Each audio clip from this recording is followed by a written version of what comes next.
آگے مکرم راجہ نصر اللہ خان صاحب مصنف اور مضمون نگار ہیں، آج کل روا میں ہیون ہاؤس پبلک اسکول کے پرنسپل ہیں۔ ہیون ہاؤس، جی اچھا۔ حضور میرا سوال یہ ہے کہ قرآن کریم فرمایا گیا ہے کہ سب سے پہلا گھر جو لوگوں کے فائدہ کے لیے بنایا گیا وہ مکہ معظمہ میں تھا، ٹھیک ہے، یعنی بیت اللہ شریف، اور اس میں وضع للناس سے سورہ ال عمران آیت میں الفاظ آتے ہیں۔ لیکن حضور آج کل جو عام مسلمان ہیں ان کا عقیدہ یہ ہے کہ کسی غیر مسلم کو وہاں داخل ہونے کی اجازت نہیں ہے، اور سعودی حکومت بھی اس پہ عمل کرتی ہے، باقاعدہ چیک کرتے ہیں۔ تو حضور یہ کہاں تک درست ہے ان کا یہ عمل؟ یہ بات واضح ہے، غلط ہے بالکل، کوئی حق نہیں ان کا۔ یہاں تک کہ جو آیات مشرکوں کے متعلق ہیں کہ وہ نجس ہیں، وہ آج کے سال کے بعد اب یہاں نہ آئیں، اس کے متعلق بھی جو پرانے اہل علم فقہاء ہیں ان کا مسلک بالکل مختلف ہے جو آج کے لوگوں کا ہے۔ اول تو یہ کہ اگر مناہی ہے تو مشرک کی ہے، اور یہ ہر مشرک کو وہاں آنے کی اجازت دیتے ہیں۔ بریلویوں کو، جن کے متعلق ان کا فتویٰ ہے قطعی وہابیوں کا کہ پکے مشرک ہیں، ان کو کھلی آنے کی اجازت ہے، کبھی روک نہیں سکے۔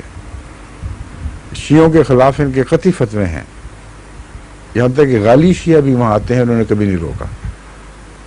اور شیعوں میں ایسے عقیدے والے بھی ہیں کہ حضرت علی خدا تھے، اس لیے ان کو عقیدے میں کوئی بھی دلچسپی نہیں۔ خانہ کعبہ کے احترام میں ذرہ بھی دلچسپی اگر ہوتی تو مشرکوں کو اور خدا بننے والوں کو وہ کیسے، حضرت علی رضی اللہ تعالیٰ عنہ کو خدا کہنے والوں کو کیسے حد کی اجازت دیتے؟ اس لیے یہ مسلک ہی سیاسی ہے اور جھوٹا مسلک ہے۔ جہاں تک شرک کا تعلق ہے، اس کے متعلق جیسا کہ میں نے بیان کیا ہے، حضرت امام ابو حنیفہ مثلا بالکل واضح ہیں اس بات میں کہ یہاں یہ مراد نہیں تھی کہ مشرک خانہ کعبہ میں نہیں آ سکتا، مراد یہ تھی جس کی بعض دوسری حدیثیں اور تاریخ گواہ ہے جس کی تائید میں کہ ان کو اب مشرکانہ رسوم کے ساتھ حج کرنے کی اجازت نہیں ہوگی۔ مشرک سے مراد وہ مشرک ہیں جو خانہ کعبہ کے ارد گرد ننگے پھیرا کرتے تھے، ناچتے تھے، ہر قسم کی بکواس گندگی ان کے ساتھ شامل ہوتی تھی۔ یہ ان کا طواف کعبہ تھا اور بت تھے۔ تو شرک سے کلیتاً بیزاری کے اظہار کے طور پر یہ اظہار ہے کہ آئندہ آج کے بعد اب کبھی مشرک پاس نہیں پھٹکے گا، نہ مشرکانہ رسوم کی اجازت ملے گی، نہ یہاں بت داخل ہوں گے۔ جہاں تک ان کے نجس ہونے کا تعلق ہے، حضرت صلی اللہ علیہ وسلم فرماتے ہیں کہ نجس ہونا تو ان کے دل کی بات ہے، بس اگر خانہ کعبہ کی ایک حرمت ہے تو مسجد نبوی کی بھی ایک حرمت ہے، اور وہ شاعر اللہ میں داخل ہے۔ اس کے متعلق جب حضرت صلی اللہ علیہ وسلم کے پاس مشرکوں کا وفد آیا اور آپ نے اندر بلایا تو صحابہ میں سے بعض نے اٹھ کے اعتراض نہیں سوال کیا جانا، مگر اپنی طرف سے مضبوط دلیل پر قائم ہوتے ہوئے اس آیت کا حوالہ دیتے ہوئے سوال کیا ہے کہ یا رسول اللہ، کیا اللہ تعالیٰ نے نہیں فرمایا کہ مشرک نجس ہیں اور اس سال کے بعد اب یہ داخل نہیں ہوں گے، تو آپ کی مسجد میں یہ نجس لوگ کیسے آ رہے ہیں؟ اب حضور صلی اللہ علیہ وسلم اگر یہ فرماتے کہ وہ صرف خانہ کعبہ کے متعلق ہے اور یہ مسجد خانہ کعبہ نہیں ہے تو جواب دوسرے رنگ کا ہو جاتا۔ آپ نے اعتراض کی نوعیت کو قائم رکھا ہے، یعنی یہ نہیں کہا تم غلط اعتراض کر رہے ہو، وہ تو خانہ کعبہ سے تعلق میں آیت ہے۔ فرمایا ٹھیک ہے، لیکن نجس ہونے کا تعلق بدن سے نہیں ہے،